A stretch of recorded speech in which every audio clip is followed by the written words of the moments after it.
So when did this like journey of cocaine addiction start for you, or drug addiction? Because I know it was other drugs as well. Yeah, so I started drugs, I think it was just before I was 19. And I just want to take you back a little bit of why.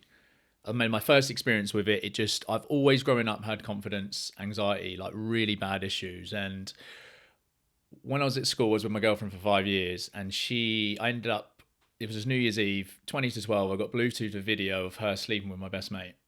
Right. There was at a house party, there's about 20 people there. Still to this day, don't know who sent me that video. And it fucking destroyed me. I remember leaving that, crying my eyes out. I was led in the road, pissing down. My mum ended up picking me up. I don't remember that period. So this was New Year's Eve. My birthday's June. For 6 months, I almost blacked it out. Then it come on to my birthday when I could drink, and then I had this experience with drugs. The only way I can describe it is, have you seen Me, Myself and Irene, where he turns into Hank, In it, yeah. right? That is who I've always wanted to be, right? And the first time was I went up to Manchester, so I made a friend on Xbox playing Halo 3, Ash Sullivan, really nice guy. Ended up going up to Manchester for this new club. I think the biggest thing with me, Matt, as well, is I'm such a fucking yes man and people pleaser. Like that feeling of embarrassment tops anything. I will, like, no matter what, I will never experience that. So I'd always be like, yes, yes, yes. It was like, have you ever done MD? And I'm like, yeah, fucking course I have. Do drugs all the time. Never touched anything in my life, mate. I was this innocent, shy little boy. And I never forget, we're in this new nightclub, right, just opened. I could never speak to women, like, without having a drink, mate. And it was like, oh, I need to, like, a couple of shots here and there. And I'll never forget it, man. So he got my hand out. He was like, right, this is the fucking rocket fuel. I'm like, golden brown, like, shiny powder. And he was like, right, just take a little bit. I'm going to go for a toilet. I'll come back. Typical me, smashed all of it. Right, he's come back, mate. You should have seen his face. He was like, please don't tell me you've done all of that, mate. And I'm just trying to pluck up the courage, like, to speak to this barmaid. 40 minutes later, the only way I can describe it is like I got plugged into like an amp, like the confidence. I felt like Dragon Ball Z character, like a Super Saiyan. It was just, I felt like God. I had unlimited chat, confident. I was like the fucking alpha male. Everyone like, and I pined for that feeling because everything that had happened in my past, I just didn't care. I didn't care about women. I didn't care about being embarrassed. I was just this alpha. And that for me just unlocked a whole different life. I could not get enough of this feeling. And when I come down, I was obsessed with wanting to come back up. Like I like needed more. And I felt bad because when I rung my mate, I'd never forget it, rung my mates on the way back from Manchester on the ride home, like, I've just found the most amazing thing in the world. It's 20 times better than alcohol. I was quite bad at alcohol before, but the drugs was where it got really bad. And then the thing with MDMA is you look like a zombie. Like your eyes are you'll know if someone's on it straight away. So it was too powerful to just go out and do it in town or go around your mate's house and doing it. But I'll finish here because it then progressed onto what's called MCAT, which was legal at the time. How this was legal, I'll tell you some of the stories. But it's like methadone, but it smelled like cat piss. It was £10 a gram, right? Or you could get a ball, which was 3.5 for £30, and it ruined my life. So yeah, that was the start for me. What about yourself, mate? Where did the gambling addiction start? So for me, it was more of, as I was growing up, a series of kind of like wrong things happening at the wrong time, I think. When I used to go to motorway service stations when we were out for the day, parents' marriage wasn't great. So anytime there was kind of a good mood in the house, I would kind of notice it.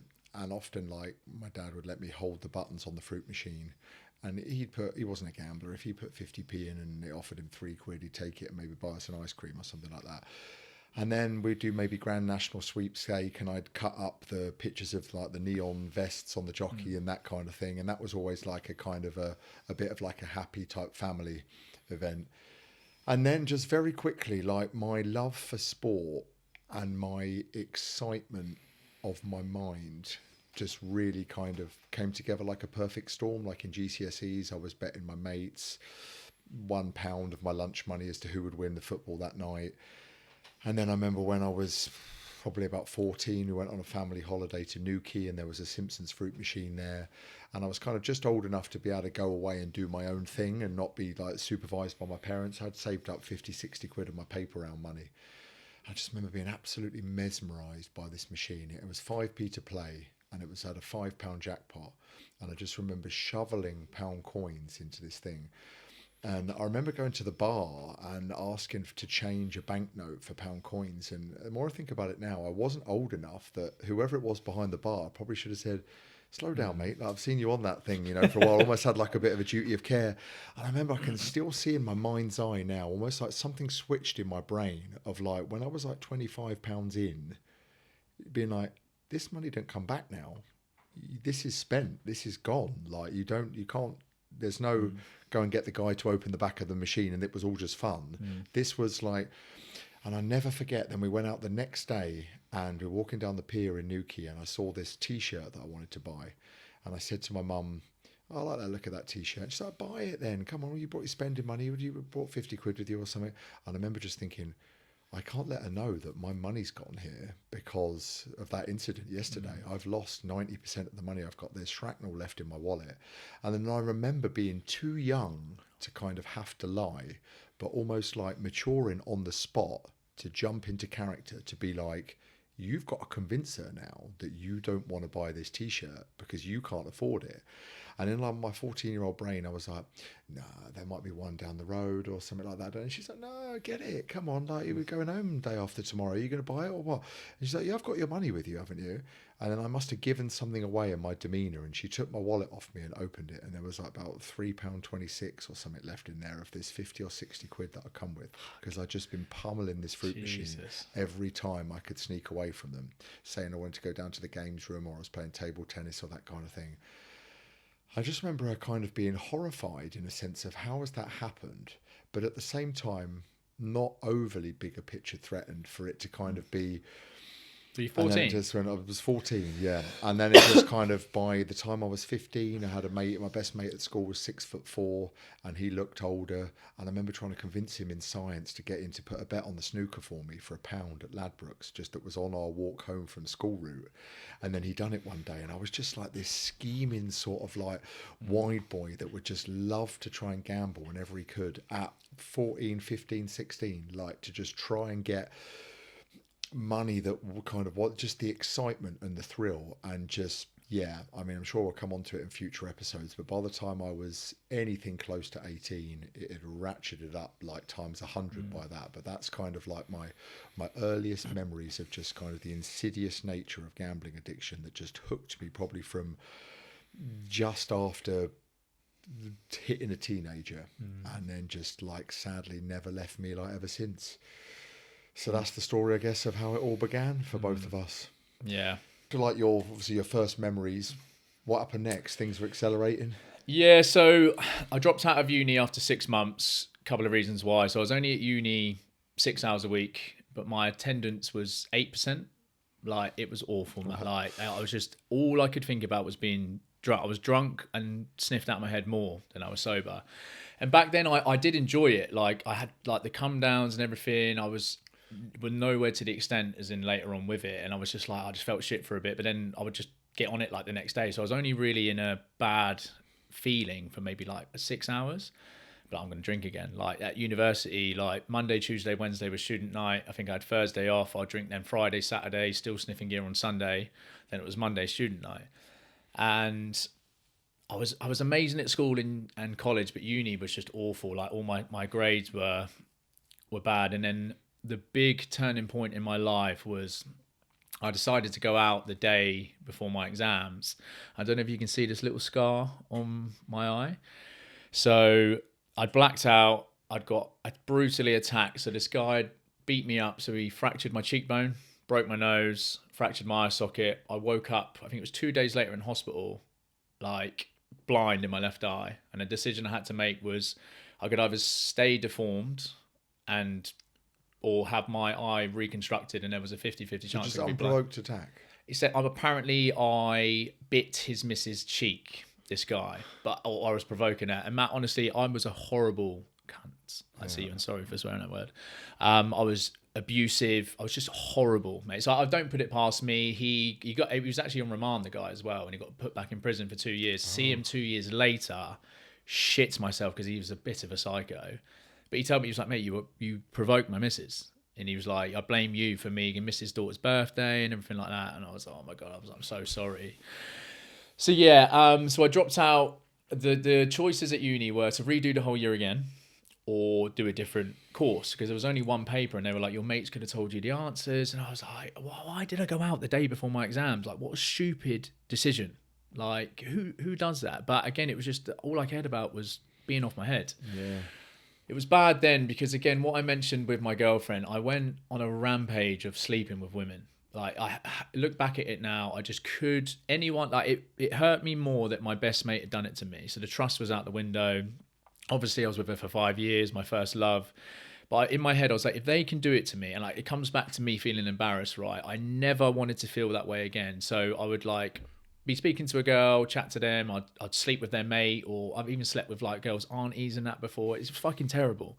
But just in case it ever come back, whereas, oh, I cheated on you, and I'd be like, well, I've got this fucking arsenal of women that I've slept with, like, fuck you. And it is, and it was just towards the probably like 2 years into it was then I probably knew it started getting bad because I was just obsessing about it, setting countdowns on my phone to like go out drinking. It stopped when I come out of uni to just then being the Friday.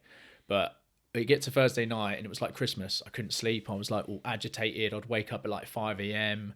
Like the bag of powder would be like next to me, like almost ready. And I'd almost like sneak drinks in at like 9 a.m, 10 a.m. My mates weren't coming around till 4 to like drink.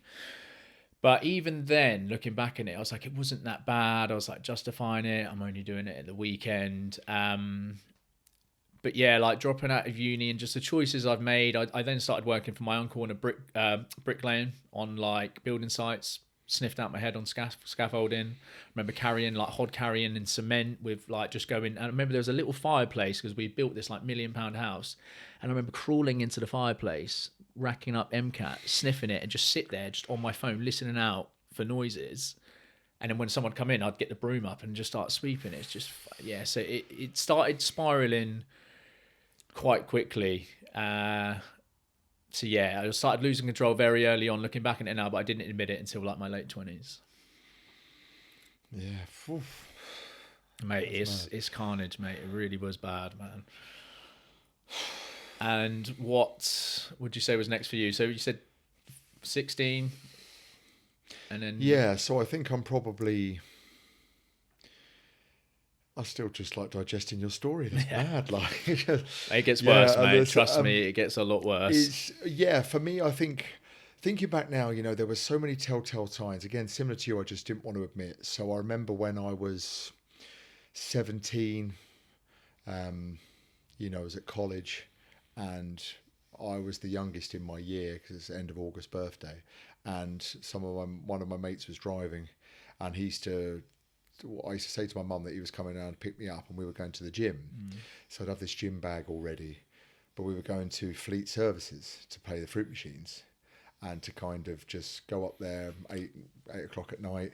And I remember like one of the first times we did it, like getting home quickly, racing upstairs with my gym bag, and then like kind of just like putting my towel in the sink and kind of washing it like as if I'd had a shower and kind of things, because I was like, Mum's gonna be like, where's your workout clothes, or like, what have you like, and just kind of like, because you know there was definitely some incongruencies in my movements, and she would probably like have picked up on that, or I would have worried that she would have done. And I just remember one time going down there and I put in probably £2 and it paid out £50 like repeat jackpot, which is like a lot of money. So won the £25 jackpot, and then it was like repeat, which it never ever did. That was like one of the only times it ever did. So, and I remember just all these pound coins just coming out the bottom, and then I just like start putting them back in again. And my mate was like, "What are you doing? Like, you know how these things work. It's a money box, mate. Like it pays out 70% of what goes in there. Like I'm telling you, it's not. You have." Inverted commas, you've somewhat completed it for now, like maybe we can come back tomorrow. And I remember just like putting this, and he almost just like grabbed my arm. It's like, stop it, like, and I was just kind of like, and I was just sort of like get off, like sort of like moved him away, and he was just like, and he just got like obviously with my own best interests at heart, he was like, what are you doing? And I was just like, I know it's not going to pay out, but just like, I can't think of anything else I'd rather do. Fuck yeah, And it's then like, mad. as I said it, I was just kind of like, even the me back then that was like mesmerized by the lights was just like, what did you just say? It was like a crack of like a stream of consciousness of like, what do you mean by that? Hijacked. And I was just like, I just want to be here. I know it's probably not going to pay. In 12 quid's time, it might take me back on the feature. And I can't think of another buzz that I'm going to get. If it costs me 15 quid to win 3 quid, I can't find anything that compares. I'm done. Yeah. Like, and it was just kind of like, and I would just, and that was like a real key time for me that was like beyond. And then by the time I was 18, it was going into the bookmakers. It was, I remember it was back when the roulette machines were just coming in, and I'm a huge Michael Jordan fan. So I remember once just putting like £1 on Red 23, like as one of my first experiences with it. You know what's going to happen. Wheels round, bosh, Red 23. Oh my God. £35 plus my pound back, so 36 quid. And it was just like, there's no fruit machine that could ever do that. Jackpot's 25 quid and you never get that off the first pound. Yeah. Just kind of, and then like by the time I was 18 years old, I was applying for a Barclay card and a £1,500 overdraft on my 18th birthday. By the end of that week, it had all gone. I was taking cash out on the credit card that they were charging me 3%. So each time I withdrew 300 quid, it would cost me like 8 or 9 quid just to get the £300. And then the rate of APR would be like 10% higher than the thing if you paid off, if you had a £1,500 balance and 500 of it was cash and 1,000 of it was purchases, it was the last 500 quid that they'd keep you on that cash APR, which was obnoxious. It was like 30 odd %. So I was just making a rod for my own back, creating debts that were out of what I was earning. I just started working at the bank, earning 12 grand a year, and I was just up to my neck in it by being 18 years and 1 month old. Yeah. And then that just started a train of kind of getting into debt and just robbing Peter to pay Paul. Counting down to my pay packet last Friday of the month so that I could construct a football bet of trying to get to a point where I could somehow try to dig myself out of the hole that I was in, that I eventually never got out of. So just way too young, and just the lunacy kind of went from there, really. Yeah, I'll just finish because I skipped this one with when I first found MCAT. So like I briefly mentioned, that MD was so powerful. So MD, the buzz was just a Off the joke, charts. off the charts. Whereas when I remember like ringing everyone that I thought was a bit of a wrong un, like, have you heard of MD? They're like, yeah, and come on to cocaine, couldn't afford that, like in debt at uni still. But MCAT, like I mentioned earlier, was £10 a gram. And I never forget, I was at Down Grange running track, right? Me and 3 of my mates, it was 7 p.m. I had to go home for dinner at 7:30. So I text my mum saying, I won't be long. We had this bag of MCAT, Matt, and I swear to God, we didn't move from that spot for 12 hours, right? Time went boom. And I remember looking at my phone, and I swear to God, it was like an out-of-body experience, like missed calls from my mum. It was just the buzz, and then, like I said, the start of the addiction, like the lunacy, like you said.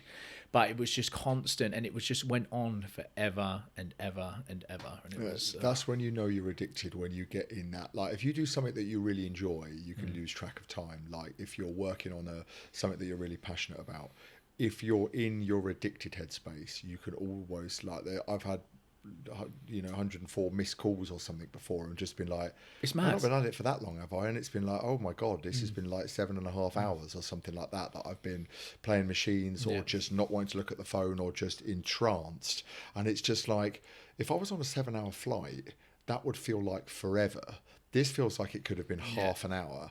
Like, and it's just like the vacuum of like the time capsule that you're in is just mad. That's when you know that the addiction has got you by the short and curlies. Mad. It's crazy. Yeah.